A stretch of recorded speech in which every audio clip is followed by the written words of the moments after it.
good.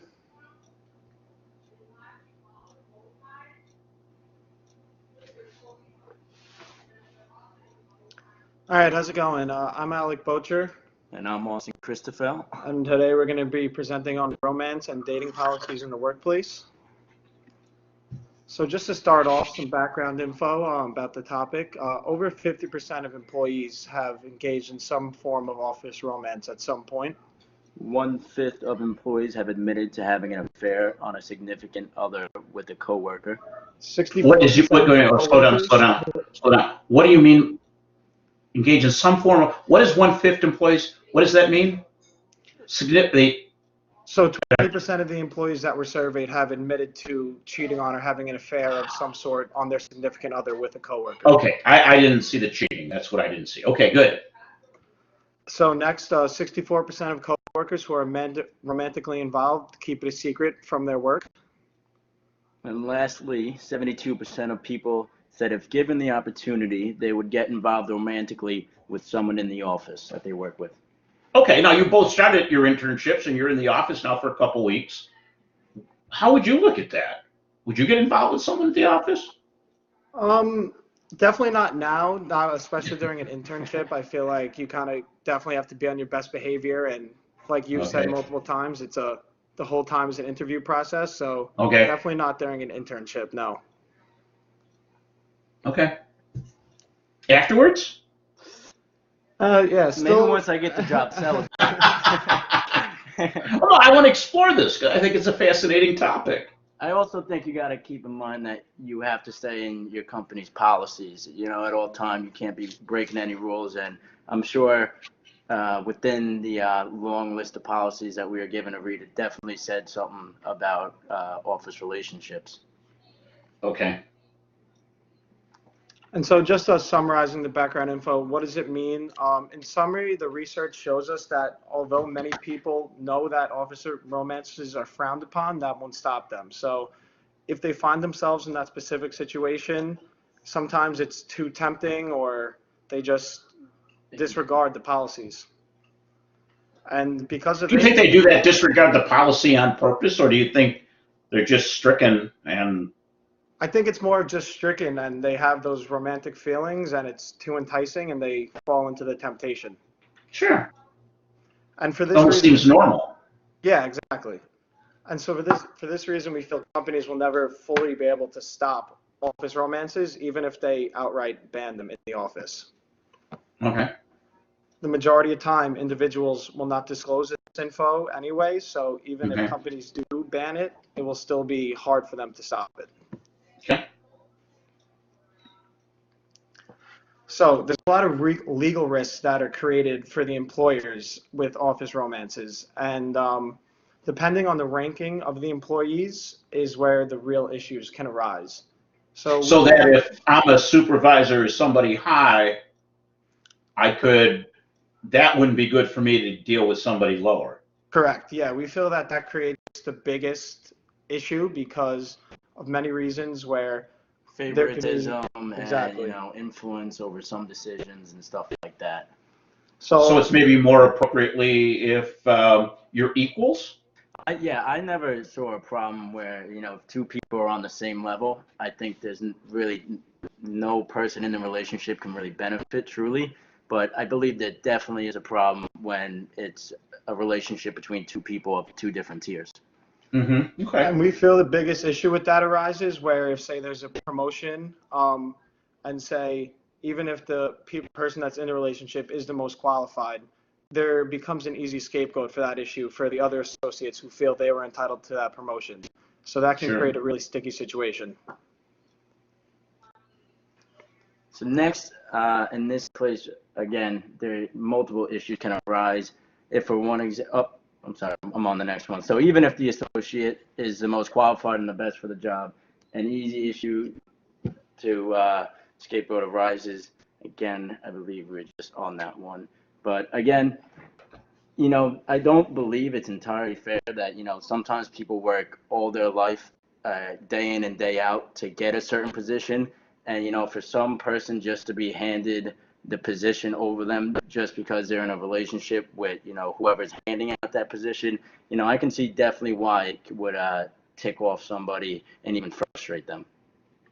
Well, what if you were a junior employee? Let's just look at this for a second. If you're a junior employee and you want to get promoted, could you work to get involved with a senior person so you get that promotion? I mean, you definitely can. I think it's definitely an option. I'm not going to say it's completely right, and I also am not going to say that, people don't think about that. But I think it's just part of, we don't necessarily live in a completely good society. And, people will always try to, find a loophole or an easy way out, to definitely get, the pay raise or the higher position. Okay. So we feel that the biggest practice that companies need to follow with office romance is they need to show consistency. They can't have, them allowing some relationships, not allowing other relationships, because relationships can turn out to be really high drama. And like we said, they cause super sticky situations. On the other hand, employees whose companies don't have, when the employees don't have a conflict though, we feel they'll be less likely to admit to that because they feel like it's harmless, because there's Okay. not that direct level of conflict. Okay.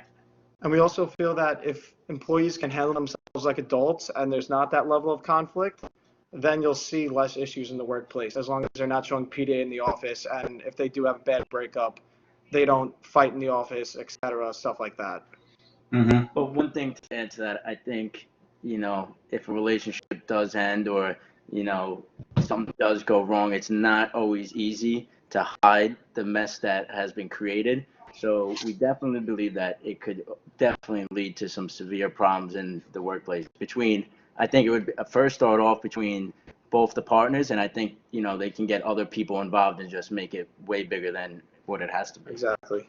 So it could bring drama into the workforce. Yeah, drag people into the issue that weren't even in the relationship in the first place. Okay. But it seems logical if I'm looking at this, and I'm looking at you have the Me Too movement. And I mean, I think, doesn't that bring in that there's some exerting, you can have romance, and then you can have people exerting themselves on others. What's the real difference, do you think? Well, I think it's just like how you handle yourself in the office place, like you said. Like, if people are exerting themselves onto others, most people don't want to see that in the workplace, and it's honestly, we believe, not It could acceptable be very almost. distracting as well. Okay. We So I just- really, go ahead. No, you can continue. I was just No, going go to ahead. We were just saying that we think the biggest impact the Me Too movement has had is that our departments are kind of have to shake up their policies and kind of conform to these new kind of feelings that are in the air. Okay.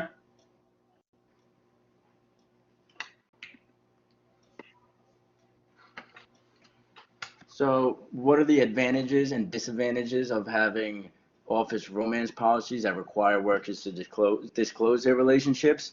So to start, the advantages for the companies is that it relieves them of many liabilities and responsibilities that go along with office romance. Okay. Secondly, it lessens the chance of promotion, bonus, raise occurring due to an office romance, since the info is public. Because of this, it is hard to do. And then lastly, if it is required to be disclosed and the two follow the process, they do not have to lie in the fear of being penalized for having romantic feelings. Okay. So then some disadvantages that, first off, some people that are not required to disclose do have the fear in the back of their minds that there is the possibility of repercussions for their feelings. And then second, people often don't know when they have to disclose relationships. Also, often people are not sure at what point they are in a relationship or at which stage they must sign over saying that they are. Yeah, what's the difference between a relationship and just, you Exactly. Yeah. have That's that where need? it gets, I mean, it's that's just where it like you're gets both really working sticky. late, you're both tired, and you both need to relieve some stress, and I think that's when you got to factor in their Facebook status. So moving on. Okay, no, I think this is a this topic. I don't mean to I didn't mean to laugh or anything, but I think it's a tremendous issue that if everything goes right and it's between peers and it's not a forced thing, I think it's fine. I 100% agree with you. Just like you said, as long as, it can go very well, but at the same time, it can go terribly wrong. Mm-hmm. So it's kind of like a fine line between them that, again, it could either go very well or terribly wrong. And if it does go, I think it's a lot worse if it goes terribly wrong than, if a relationship does end up lasting and not causing any problems. Sure. To add to that, the biggest thing is too, even if they are peers and there's no direct conflict, they have to carry themselves like adults in the workplace. Like we said, you can't see the PDA. They can't be taking 2-hour lunches, going out to lunches and stuff like that. They have to remain professionals in the workplace. Okay. So moving on. So how realistic is it for companies to ban all forms of office romances? Companies will never be able to fully ban relationships in the office, even if they have strict no romance policy or guidelines. If two employees have romantic feelings for each other, they will always express them, and often this will lead to employees hiding their feelings, which can cause liability for the company. And I think, once they do start hiding it from their bosses, and, I've always believed that, secrets are always never good, and they can always lead to more problems, especially when you factor in your boss. Once you start, hiding stuff from your boss, I think you can really put your job in risk. Mm-hmm. Do you think you could really hide it? No, because if the two people are together every day, working, especially say in the same, say floor level, the same office, even the same conference room, I think at the end of the day, two people or anybody looking on or into their relationship, even if they don't know they're in a relationship, will still be able to tell that there's something going on between two people. Yeah, but I think if you think about it, just think about it in the accounting profession. You're with the same people like how many hours a week for 4 months? At least 40. At least 40. But think about that. What else? And then at the end of the day, if you're even if you're a group of 6-8 people, you don't look at it on a one-on-one, but 6-8 people, you're working together all day. You might just happen to go out to have a few drinks together. Exactly. And let me tell you, there's a lot of bars located right around the office. So like you're saying, I think it's definitely a possibility. Yeah. So But it's how it's handled. Yes, the employees have to act like the adults they are and carry themselves with the professionalism that they should and normally would. Okay. And I think that's very hard when you actually look at it and step back, because in reality, I don't think it's truly possible. No, I would agree. So the second point I want to make on this side is that me and Al, feel that there is no reason for companies to ban relationships in which there is no work conflicts or chain or demand, since it will almost inevitably just stop off the books. Just to add, if it's not getting in the way of work, I say, let it go. I don't think there's any problems. But again, when you step back and think about it, how realistic is it that a relationship in the workforce or in your workplace isn't going to be a problem or cause problems for others around you? Mm-hmm. Oh, you got to click. All right. So moving on, where should leaders draw the line with regard to personal relationships in the organizations they lead? When the relationship clearly affects a culture in the workplace, or when it offers advantages for either partner in the relationship, that's where we believe that's where the problems come in. Again, if somebody's dating somebody of a higher tier, they can definitely have influences, decisions involving the other partner. And even, again, as we mentioned before, if two people are going for the same job, there's a great chance that, the partner that's in the relationship with the leader is going to get the job at the end of the day. Mm-hmm. Next, there shouldn't But they be. could also, I'm just saying, they could get a promotion, but the other side could be the superior person could threaten to fire the other person if they don't do what they want. Exactly. They can put like undue pressure on that associate and say, hey, listen, I know you've been working hard for this raise or this bonus for this promotion, blah, blah, do X or whatever, and I can make that happen for you. And that's where That's when that the real associate would corruption stay comes in. quiet because they're benefiting, and that person could feel like they're almost stuck at that point, even if Wouldn't it they almost be accept it. implicit that a superior subordinate relationship is always a problem on the surface? Yeah. I would say in most workplaces, not obviously you have places where it isn't, but I would say in the majority of workplaces, I could see, even if it's not coerced and it's completely consensual, like you say, it's something that just happens. You know, it's nature. People get feelings, they have romantic feelings, like you said, they're together 40, 50 hours a week, and things happen. Sure. The next employee should be able to have relationships with another employee, even if they're on the same level, and disclose it to the rest of the company. So that's kind of just summing up our point of what we feel. If there's no conflict, there's no reason to not allow them. The company's HR policies just have to have consistency. So they have to say either yes, you can date, or no, you can't, and it can't be changing constantly. So employees need to know if they can or they can't. But even like we said, if they say they can't, they'll find a way. What about this? Come back to the disclosure thing for a second. So some companies might say you have to disclose a relationship. Well, Yeah. but especially if it's between, a person of leadership or, a higher position. Okay. Again, because if you don't disclose it, it could lead to, corruption or influence over some decisions. And Okay. I believe that, if they don't have you sign away on it, stating that they are in the relationship, I think that puts the company at a major risk and could be a huge liability down the road. How do you think it reflects back on the values of a company? We talked about different values, and I'm only going to use one because it's interesting to me. Chick-fil-A, and I've never eaten there. I don't know if you have. Oh, it's I the probably best. would. Almost every day, it's right But I wouldn't outside eat the there. office here. Because from a values perspective, they're not really accepting of those that may be LBGT. So if I was working there, how could I disclose a relationship if I'm gay? Honestly, That's a to great answer your point. question, I don't think you can. But to take that even deeper, if say the person is gay, and obviously, like you said, that Chick-fil-A doesn't particularly associate with the LGBTQ community. How realistic is it that a person of that community to find themselves working at a restaurant like that? We That'd feel be a they lot, try to steer I'm clear sure. of that restaurant, and they prefer to work someplace that supports them or their values. Okay, so it still could come into a value of the company, even if they're trying to convey a family feeling.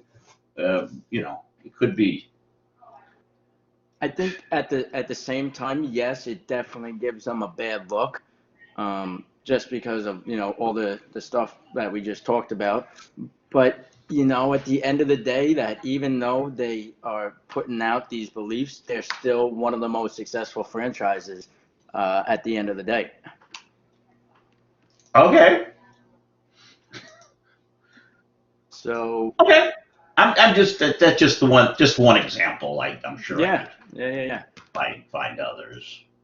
So what are likely the primary reasons for leadership relationship failures? My first point is that due to confusion of the company policies, or even just thinking that they can get away with it because they're in a higher tier position. Some people, when they're in those positions, they just, they think, oh, nobody can stop me. Nobody can get in the way of me. Who's to tell me I can't do what I want? And I Right. think it's very realistic. Again, if the person's in, say they don't have anybody else above them, or say just one person above them, what are the chances that they actually stop me from doing what I Okay. want? Yeah, just to add on that, summing up the slide, they have that sense of entitlement. They feel like they have influence over the whole office, the rest of the employees. So, like Austin said, they feel no one can tell me what to do. I'm the boss. Mm-hmm. The second point I want to talk about is, I believe we mentioned it already, is that, employees in positions of leadership simply just ignore the company's policies because sometimes you just truly, can't hide your feelings or stop the power of true love. Mm-hmm. Like we said before, that, you're working 40 plus hours in the same room, the same floor as many, many people that, sometimes you're just not going to be able to hide your feelings. Yeah. No, I agree. It's not an easy area. Or do I think it just when it goes bad, or if somebody forces themselves On to on another. others, and you can force a relationship. It doesn't necessarily have to be you can force a relationship on somebody, I think. I agree with you. Absolutely. And depending on the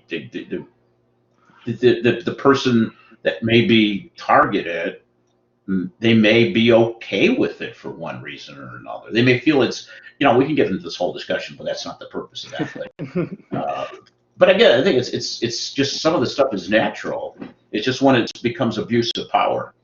Yeah, exactly. At the end of the day, feelings are natural, and more times than not, the feelings are going to get in the way, and again, more times than not, they're going to lead to some disastrous decisions and definitely impact the workplace culture.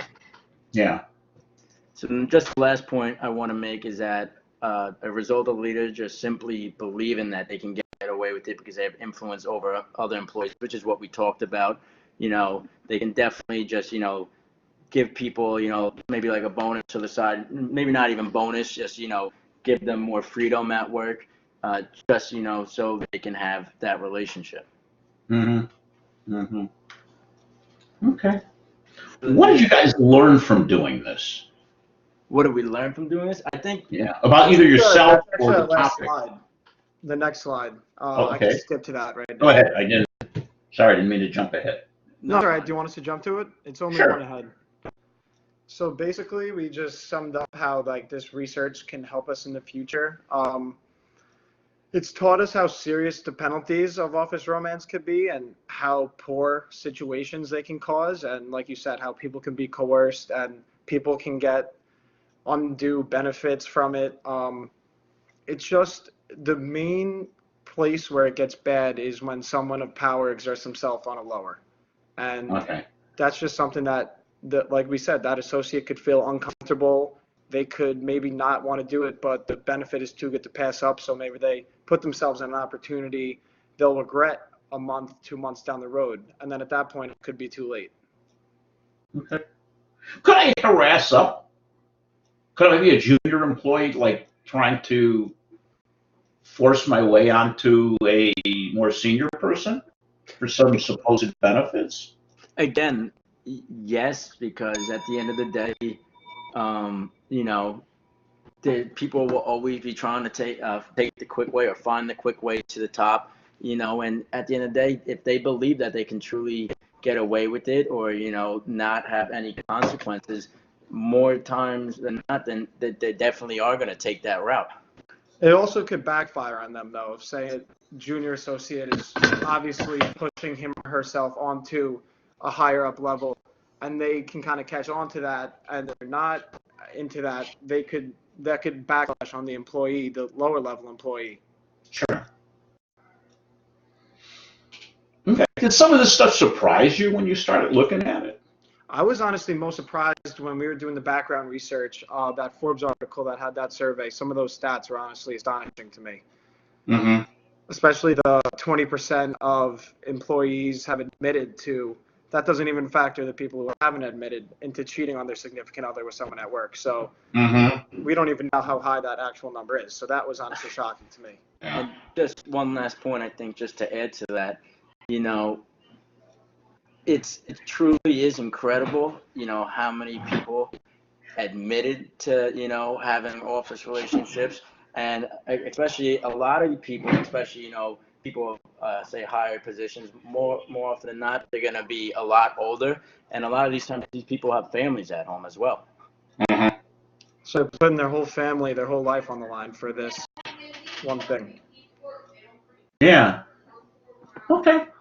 Good. Any other final closing remarks? I think that about covers it. Okay. Hopefully, in my internship, I don't find myself in any of these positions. Yeah, likewise.